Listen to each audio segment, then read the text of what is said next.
Friends, hey, hi, hello, how you doing? Welcome to the show. What's been going on? This is Rad Chaser. You're buying a Commando in Orlando, the man of the hour, reads Nintendo Power, and the gamer who should come with a disclaimer. I got the Son of Rad Chaser with me. What's going on? Hello, I'm the Son of Rad Chaser. You recently acquired some consoles, a PS3, a couple PS4s, and there's talk about a PS5 Pro. So that's what we gotta look forward to. Yeah, I got PlayStation fever here right now, and so we're gonna talk about the PS5 Pro a little bit, and then, you know, is it gonna get a yay or nay from the Brothers Chaser? That's the question. Sure, yeah, for sure. So I don't know. What are your initial thoughts? I haven't seen too much. I know they announced it. I know the price tag is $700, $699. I know that it doesn't come with a disc drive. Let's talk about what it does come with for that price point, because again, the price point is the big thing there. $700 American, and other markets, you know, it's, you know, getting closer to 900, over 1,000 in Japan. So, oof. Yeah, it's a lot. Yeah, let's look at the features. We're talking about the big three here. And so the big three is the system's got a larger GPU, it has improved ray tracing, and it's got AI-driven upscaling, which it's PlayStation's proprietary thing that they call PlayStation Spectral Super Resolution. What that means... Sounds magical. What that means is pixel by pixel, it scans everything and then smooths it out, which is gonna give you an enhanced performance. With the larger GPU, it's boasting 67% more compute units. What that means for the layperson is just think of it as a group of processing elements and all of their related components. It just means more processing power, essentially. 28% more RAM, 45% faster rendering. And then with the ray tracing, you know, that's gonna be shadows and reflections. Then it's boasting up to triple the speed on ray tracing. This is the thing that they've said game developers have wanted to implement here. So that's what we got there. Now, aside from actual hardware, we've got a 2 terabyte solid disk system. So that's gonna be faster. Wi-Fi 7 and territories that support it, which is going to be good because, again, as we said, this thing does not come with a hard disk drive. You can add a hard disk drive. Sony already has those. That's $80 there. Also does not come with a vertical stand, and that's another $20. So you're for the full Monty, you're looking at $80 here. Okay, that's a lot of technical aspect. Does this really translate at all to, say, just Joe Schmo who wants a new PS Pro? Is this gonna help them out? Well, here's the rub. For anyone who already has a PlayStation library already, this thing has PS5 Pro Game Boost, which can apply to more than 8,500 backward compatible PS4 games playable on the PS5 Pro. Essentially, it's going to make the older games look even better than they did before. Here's the thing with that, though. I don't know that there's a noticeable difference unless you are comparing these two things side by side. And I mean, it's got to be side by side. Technologically speaking, we're approaching the limit of what the human eye can actually see. Yeah. So that's the thing there. You got to be looking at it side by side. The PS5 already looks amazing. The PS5 Pro is really just like, what can we do with technology? Old Son of Chaser's personal thing here is I hear AI and I immediately go, don't like it. It's not good for the environment. It's wasting a lot of power on the grid for a nearly imperceptible difference. Well, it's definitely a buzzword. It's a flashy term. You know, you can toss into the specs. AI-driven XYZ. It's got the newest stuff in it. I feel like these are things that, you know, try to justify the price point. Is some kid who's like, you know, 13, 14 who wants the new PS5, Do you think their parents are going to pay, $700? That is a good question. In So- in 2024 dollars, this system is still not outclassed by the launch PS3. Still more expensive for the launch PS3 than the current PS5 Pro in 2024 dollars. But yeah, that's the question. Is somebody's parents gonna shell out for that? Almost certainly not. Is the Right, average? especially if they have one already, It's a PS5. yeah. I gotta say, I think this is for the niche consumer who really wants to get the absolute most out of their PS5. And if you're into that and you're into technical specs, like this thing's crazy. Like it's keeping, it can keep up with a gaming computer essentially. Who is this for? You gotta have an 8K TV. You gotta have a PS5 Pro that's running this stuff. You have to have games that support this. If you're asking for Son of Chaser's final judgment on this, it's gonna be a no for me, dog. Well, like you said, this price tag, along with other things like you gotta have the good TV, you gotta have, XYZ peripherals. I mean, this is geared more towards, an adult who has, the financial means to buy all this stuff, We see the game rooms, we see the giant TVs, the projectors, the new gear. This isn't saving your lunch money to go get a PS5 Pro. So that's a lot of lunch to, Yes, certainly not. But on the other hand, the PS5 is now, 4 years old, almost 5 years old? Do we think it's like, more than halfway through its life cycle? Conventional wisdom tells us yes, 5 years seems to be about the shelf life.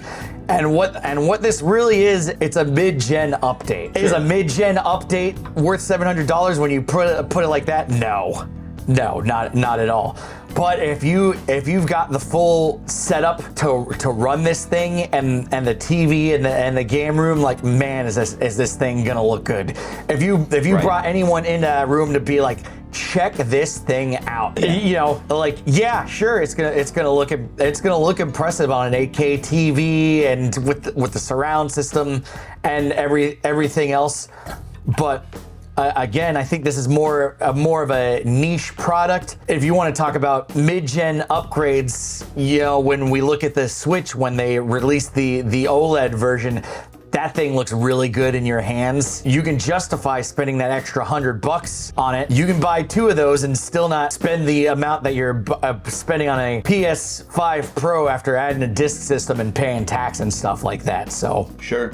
Yeah. So it's tough to say. Look, I play Final Fantasy 14 online. It's an MMO. It's a lot of power to run that game. So for me, or say, somebody playing a game like that, maybe it would serve to upgrade. yeah, absolutely. This, with the extra processing power, you're gonna be loving it. For someone like Rad Chaser, who's been playing Final Fantasy 14 since PlayStation 3, Yeah. it's Yeah. I could tell you the difference between the PS4 version, the PS5 version is night and day. I mean, that thing's running at a smooth 60 frames per second. It's loading super fast. You get just a little bit more with that, and after you've spent a lifetime of getting used to waiting 15 seconds for something to upload, when you don't have to wait that 15 seconds anymore, going back to it, it's a nightmare. Oh, baby. Yeah, I understand how that goes. I mean, when I went from PS4 to PS5 playing Final Fantasy 14, it's like you said, going between zones, load times they're not existent. And, on top of, hardwiring your PS5 into the internet, it's fast. And you're not going to get that with, like, say, from a PS4 to PS5. Is the jump going to be more noticeable from the PS5 to the Pro? I don't know. How fast do you need it? Now, where I think it might shine would be like, when you have lots of players on screen, you have lots of moving parts, that it does start to get a little laggy. This PS4 Pro could hopefully remedy that. PS5 Pro? And so this the PS4 Pro would probably fix things, 8 or 9 years ago. The PS5 Pro should hopefully, make this a better experience overall. Does it justify the price tag? When I look at it from that MMO point of view, and this is not, I don't think this is a thing that people have been discussing, but with the ability to comfortably process the hundreds of different moving bodies like crowds and stuff like that with the added detail. If I don't already have a PS5, I'm like, yeah, sign me up. But to the every person, you know, this is Homer adding the racing stripes to the side of the power plant, like, which is what PS5 did. It's got the cool stripes on the side, and they added some fins for wind resistance. Well, right. So if you're coming from a PS4, let's say, to, you know, now to the PS5 Pro, you're going to get a nice, you know, surprise. But maybe just coming from a regular PS5, maybe not so much. So who is it really geared toward? They're just trying to sell more units. At this point in my life, if I had only had a PS4 and I was like, you know what, I want a PS5, hell, let's do it. I haven't bought a new console in 10 years. Right. It's $700, but this thing's gonna be insane. Let's go for it. And in that situation, I could see that happening. But if you've already got a PS5, I don't know about getting this thing. Sure. And look, a new phone is going to be, you know, $800-900. You know, you have no money, you have no problem plunking money down for that. To be fair, you know, you're getting it in payments. So maybe if you could get a PS5 Pro on, you know, in the same way you'd get a new cell phone.